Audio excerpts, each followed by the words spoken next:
नमस्कार दोस्तों।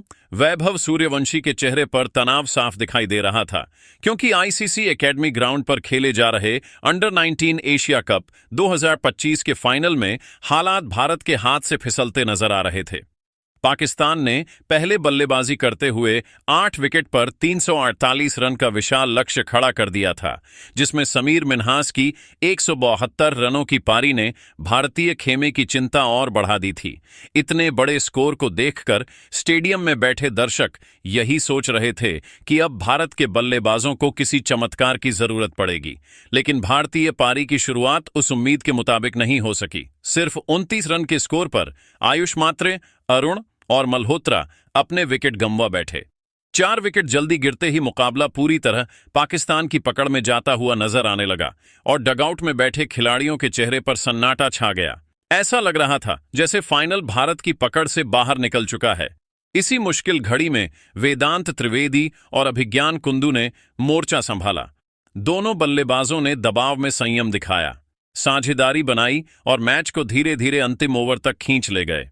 जैसे जैसे रन घटते गए वैसे वैसे पूरे मैदान में सन्नाटा और रोमांच बढ़ता चला गया और फिर आखिरी ओवर में जो हुआ उसने भारत पाकिस्तान अंडर 19 फाइनल मुकाबले को इतिहास के सबसे यादगार मैचों में शामिल कर दिया।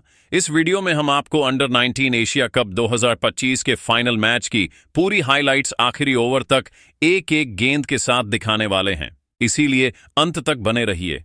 लेकिन उससे पहले अगर आप भी रोहित शर्मा और हार्दिक पांड्या को दुनिया के नंबर 1 खिलाड़ियों में मानते हैं तो वीडियो को जरूर लाइक कीजिए। अब बिना समय गंगवाए शुरू करते हैं यह ऐतिहासिक फाइनल मुकाबला। आज का दिन सिर्फ एक फाइनल का दिन नहीं था, आज वो दिन था जब अंडर 19 क्रिकेट की सबसे बड़ी दुश्मनी एक बार फिर मैदान पर उतरने वाली थी। 21 दिसंबर 2025 अंडर 19 एशिया कप का फाइनल भारत बनाम पाकिस्तान के बीच शुरू हुआ। स्टेडियम में मौजूद हर दर्शक जानता था कि यह मैच उम्र की कैटेगरी से बड़ा होने वाला है। टॉस के वक्त कैमरे आयुष मात्रे के चेहरे पर टिके थे। सिक्का उछला और भारत ने टॉस जीतकर पहले गेंदबाजी का फैसला लिया। यह फैसला बहादुरी भी था और जोखिम भी, क्योंकि सामने पाकिस्तान की आक्रामक बैटिंग लाइनअप खड़ी थी। पाकिस्तान की पारी शुरू होते ही साफ दिखने लगा कि समीर मिन्हास किसी अलग ही मूड में आए हैं। शुरुआती ओवरों में भारतीय गेंदबाजों को सम्मान तो दिया, लेकिन जैसे ही तीसरा ओवर आया समीर ने लगातार चौके लगाकर इरादे साफ कर दिए। चौथे ओवर में हेनिल पटेल ने हमजा जहूर को आउट करके भारत को पहली सफलता दिलाई, लेकिन यह विकेट किसी राहत की तरह नहीं बल्कि तूफान से पहले की शांति साबित हुआ। इसके बाद जो हुआ उसने भारतीय खेमे की चिंता बढ़ा दी। समीर मिन्हास ने उस्मान खान के साथ मिलकर रणगति को तेज कर दिया।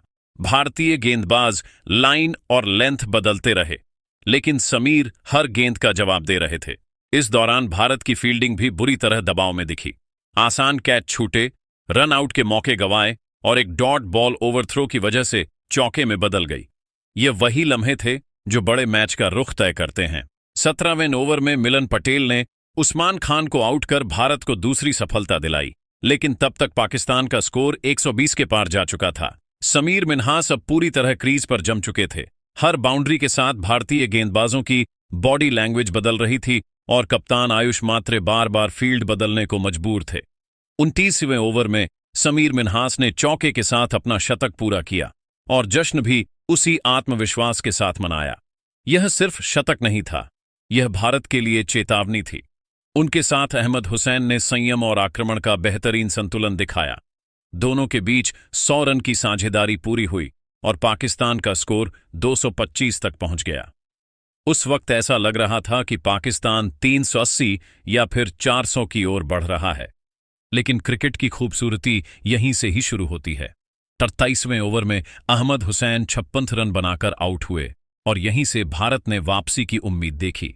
43वें ओवर में देवेश देवेंद्र ने आखिरकार समीर मिन्हास को आउट कर दिया। 113 गेंदों में 172 रन उन्होंने बनाए और इस दौरान 17 चौके और 9 भी लगाए। ये पारी अंडर 19 एशिया कप फाइनल के इतिहास की सबसे बड़ी व्यक्तिगत पारी भी बन चुकी थी। समीर के आउट होते ही मैच का माहौल पूरी तरह बदल गया। अगले सिर्फ 24 गेंदों में पाकिस्तान के 5 विकेट गिर गए। दीपेश, हेनिल और खेलन पटेल ने मिलकर पाकिस्तान के मिडिल ऑन ऑर्डर और लोअर ऑन ऑर्डर को हिलाकर रख दिया। 49 ओवर के बाद पाकिस्तान 347 रन पर सिमट गया। भारत के सामने 348 रन का लक्ष्य था। फाइनल में पाकिस्तान के खिलाफ इस लक्ष्य का पीछा करना किसी इतिहास से कम नहीं था। जब भारतीय पारी शुरू हुई तो दबाव चरम पर था। वैभव सूर्यवंशी और कप्तान आयुष मात्रे क्रीज पर आए और पहली ही गेंद पर वैभव ने जड़ दिया। अगली कुछ गेंदों में एक और चौका और अली राजा के पहले ओवर में 21 रन वैभव सूर्यवंशी ने बटोरकर इरादे साफ कर दिए। यह शुरुआत भारत के इरादे दिखा रही थी। भारत डरने नहीं आया था, लेकिन पाकिस्तान ने तुरंत जवाब दिया। 32 रन पर आयुष मात्रे आउट हो गए। कप्तान का जल्दी आउट होना भारत के लिए बड़ा झटका था। स्टेडियम में सन्नाटा छा गया और एक बार फिर सवाल उठने लगे, क्या भारत इस दबाव में टूट जाएगा? यहीं से मैच असली परीक्षा में बदल गया, क्योंकि दोस्तों, जब एरन वारगी से मैदान पर उतरे तो उन्होंने 16 रन बनाए और अपना विकेट मोहम्मद सैयम को दे बैठे। और दोस्तों, वैभव सूर्यवंशी, जिनसे इतनी उम्मीदें लगाई हुई थीं, हम भारतीयों ने 10 गेंदों में 3 और 1 चौके की मदद से 26 रन बनाकर अली राजा का शिकार हुए।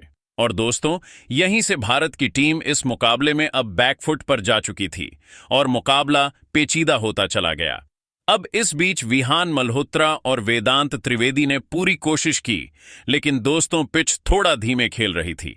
इस वजह से गेंद अटककर बल्लेबाजों के पास पहुंच रही और दोस्तों, यही कारण हुआ कि पाकिस्तान के गेंदबाजों ने भारत की बल्लेबाजी की नादानी का फायदा उठाया और यहां पर विहान मल्होत्रा जैसे बड़े खिलाड़ी का भी विकेट गिरा दिया। जी हां दोस्तों, 7 रन बनाकर विहान डगआउट का रास्ता पकड़ लिए और अब्दुल सुभान ने उनका विकेट गिराया। अब भारत ने 49 रन पर ही 4 विकेट अपने गंवा दिए, लेकिन वेदांत त्रिवेदी और अभिज्ञान अभिषेक कुंदू ने हार नहीं मानी। वह मुकाबले को अंतिम ओवर तक पहुंचाने के लिए जद्दोजहद करते हुए नजर आए। भारत की बल्लेबाजी शुरुआती ऑर्डर में भले अच्छी नहीं रही, लेकिन भारत का कमबैक इन दोनों ने करवा के करोड़ों हिंदुस्तानियों का दिल जीत लिया। हालांकि दोस्तों, फिर मैदान पर कनिष्क चौहान, खिलन पटेल ने भी कोशिश पूरी की, लेकिन तब तक काफी देर हो चुकी थी। बाकी अब आप सभी वेदांत त्रिवेदी, अभिज्ञान अभिषेक कुंदू को 10 में से कितने नंबर देना चाहोगे? इस बल्लेबाजी के लिए कमेंट करके जरूर बताइएगा।